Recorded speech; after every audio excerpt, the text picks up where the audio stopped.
Some women are putting off becoming mothers. Could be for careers, financial stability, or simply waiting for the right person. News 4 talked to two who turned to egg freezing to hit pause on their biological clocks.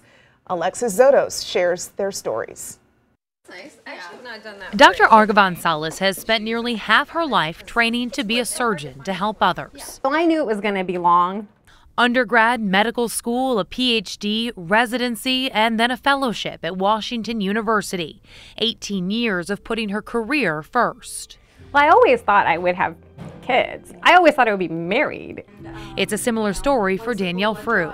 Nursing I've always had a passion for, and I've always had a passion for being with babies. Dr. Salas is 38, Nurse Frew is 34. They're both single, and both know they want to have a family. Some days it was kind of challenging, working in that area when you're helping a mom, deliver and being there in that time of joy, and that's not where I was personally. And it's hard. Which is why both turned to egg freezing. Freezing eggs sometimes is an attempt to protect your future and have a little bit of a backup. Egg freezing is still relatively new. The American Society for Reproductive Medicine only declassified it from experimental in 2012. Dr. Amber Cooper explains at age 35, a woman reaches what's called advanced maternal age.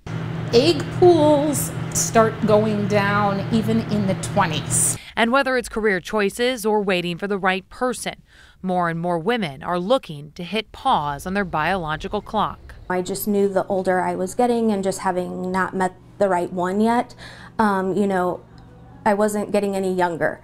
So that's why I wanted to do something for myself. At Vios Fertility Clinic in Swansea, they are seeing more and more women interested in freezing their eggs. So how does it work? It's about 8 to 10 days of injections. After a series of hormone injections, egg retrieval happens under sedation. Magnified, here is what those unfertilized eggs look like. And those eggs are frozen within an hour of the procedure. The age of a woman when she freezes her eggs can have an impact on the success of eventually having a baby. If those eggs are frozen before age 35, success rates and transfers can be really 60, 70, 80% and higher. For years, though, most women turning to egg freezing were in their early 40s, late 30s, like Dr. Salas. Everyone around me has these beautiful families, and I think that was why I dragged my feet even more, which was to my detriment. Even as a doctor who knows what happens to a woman's body as she ages, she waited. I think part of that was not wanting to acknowledge to myself what I perceived as a failure. Now she wishes she had started looking into the process earlier. I'm a big believer in knowledge is power. One of the things you can do is a simple blood test. I'm showing you right here. This is what's called an AMH test. And that tells us about sort of what our current egg pool is from a quantity perspective. Now, that test is not perfect. That test does not tell us can we get pregnant, yes or no. But it does give us an idea of what that egg pool is.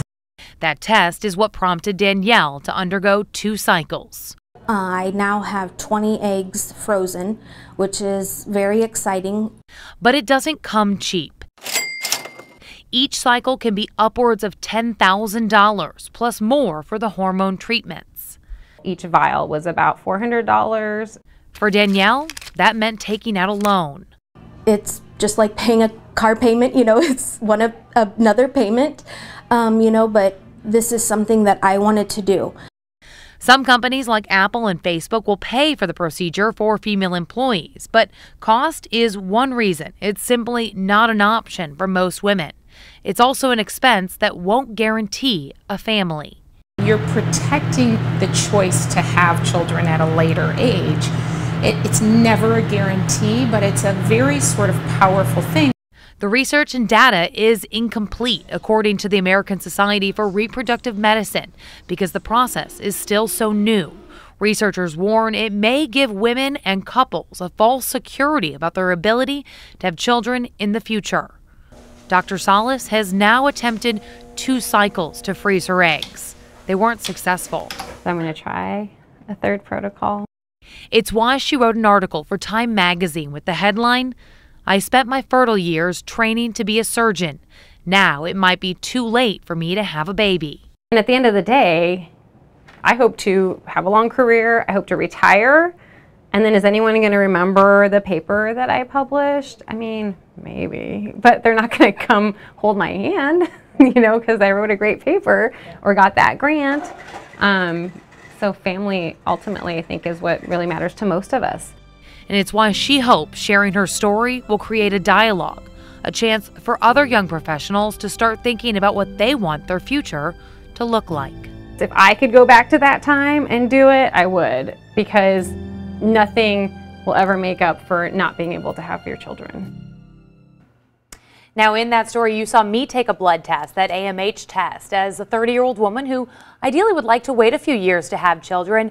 It gives me a snapshot of what my egg supply is, and this is what they recommend for women who are thinking about this. It by no means is a perfect test. It doesn't know what it's going to be like in a year or 2 years, but it does give women that information that if they are curious, they can then take that next step and talk to their doctor. More information than they would have without the test. Yeah. Yep. All right. Thank you, Alexis.